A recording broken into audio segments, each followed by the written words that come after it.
Aileen, sabi mo! Aileen! Aileen! Sir? Aileen! Ano? Tumawag ka ng nurse. Nag-iingal na si Aileen. Yes, sir.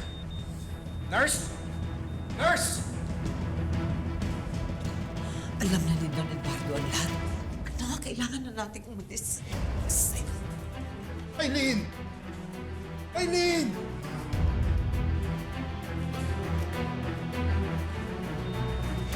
Aileen! Aileen, sabi Sir, mo! doon po muna kayo sa labas. Aileen! Kami po ang bahala sa pasyente. Aileen!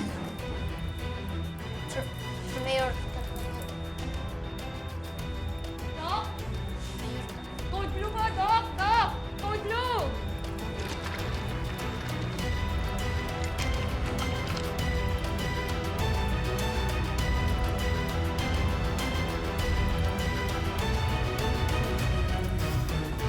Ready?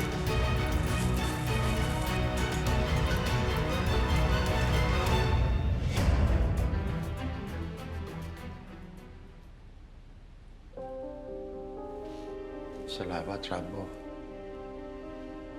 Alam kong meron tayong hindi pagkakaunawaan. Pero mas ginusto mo pagtulungan ako. Sir Mayor, hanggang ngayon naman po, tinatanaw ko na malaking utang na loob po ang ginawa niyo pong pagtulong sa pamilya ko. Salamat. Nakakagalit ang ginawa nila sa akin to. Pinagmukha nila akong tanga at uto-uto. Pinaglaruan nilang damdamin ko. Sinamantala nilang kahinaan ko. Hindi ko palalampasin to. Sir Mayor, sabihin niyo lang po kung anong maitutulong ko. Mananagot sa akin ang mag-inang yun. Pagbabayaran nilang ginawa nilang panluloko sa akin. Tumawag ka ng pulis. Ihatid mo sila sa bahay. Ipadadampot natin ang mag-inang manlulokong yun. Opo, Sir Mayor.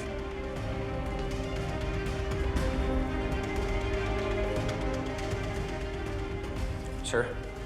Julio, samahan mo ako. Haharapin natin ang mag-inang yun. Makakatikim sila sa akin. Nay, tara! Bilisan na natin! Bilis! Ano ba? Bakit ba tayo kailangan bumalik pa dun sa bahay ni Eduardo? Nay, yung mga gagamit pa ako doon. Nandun pa yung mga pera ko tsaka yung baril ko. Kailangan ko yun. Nang hinayang ka pa dun? Eh, nagkakagulo na nga tayo. Kailangan na natin tumakas. Oh, takas tayo tapos ano? Wala tayong pera. Anong gagastusin natin? Nay, tara na. Basta tayo.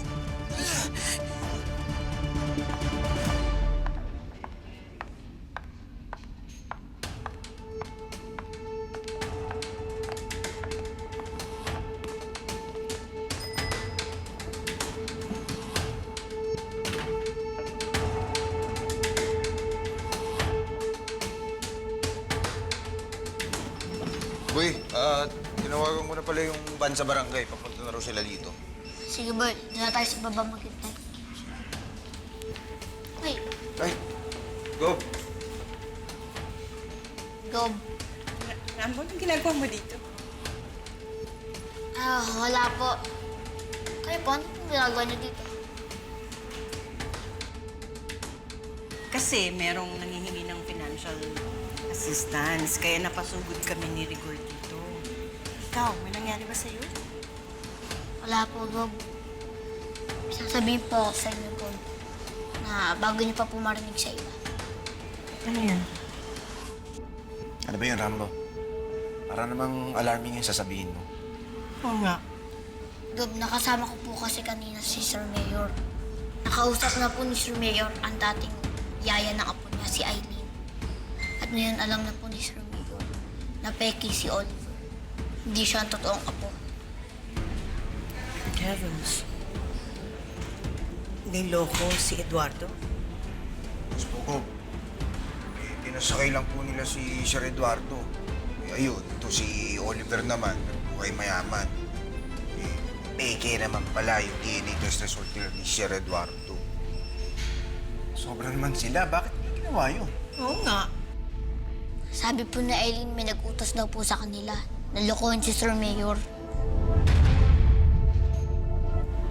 Alam na ba ni Eduardo kung sino?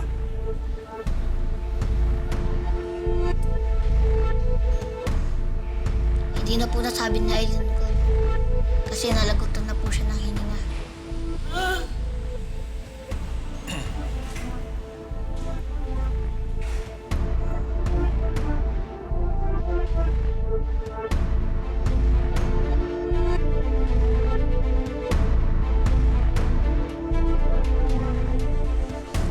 Bilisan mo na! Baka dumating pa yung matanda. Dali na! Na, yung mga mamahalin kong gamit, nandun pa. Hindi na mo Wala nakaroon ng ganun. hindi yun. Ang importante may pera tayo. Saan kayo pupunta?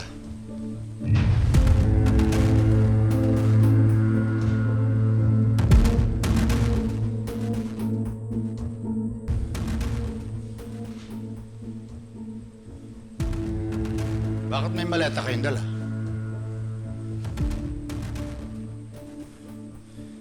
Alis kayo? Bakit? Ayaw niyo na dito? Saan kayo pupunta?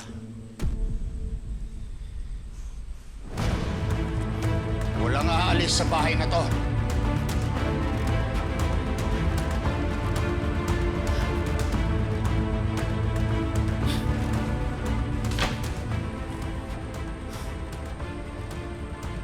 Huwag tayong maglokohan, tanda. Paalisin mo kami? O ikaw ang paalisin ko dito sa mundo?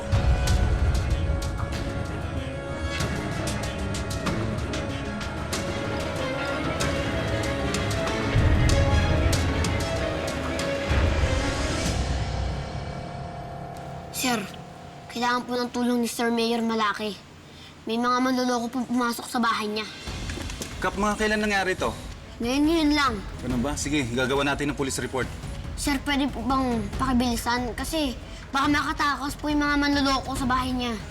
Sige, maghahanap ako ng makakasama kong investigador. Ha? Sige.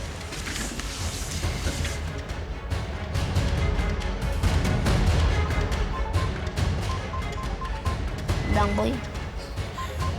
Sige, ako naman bahala dito, ah. Rain, nandito ako ngayon sa presinto. Na-report ko na sila Oliver. Kuya, natatakot ako. Alam ko naman na hindi mo pababayaan si Sir Eduardo pero masamang tao si Oliver. Baka mandamay ka pa, ikaw ang balikan. Rain, ba't mo ba iniisip yan? Nung tayo may kailangan ng tulong, si Sir Mayor ang unang dumamay sa atin. Tapos ngayon siya may kailangan ng tulong. Gusto mong iwan ko siya? Kasi kuya, baka mandamay ka pa eh. Rain, bukod sa kaibigan ko si Sir Mayor, kapitan ako. Responsibilidad ko to. Hindi ko kukonsintihin ang mga manloloko na katulad ni Oliver at Aling Juana. Sige kuya, pasensya ka na. Mag-iingat ka ha. Mag-iingat ako.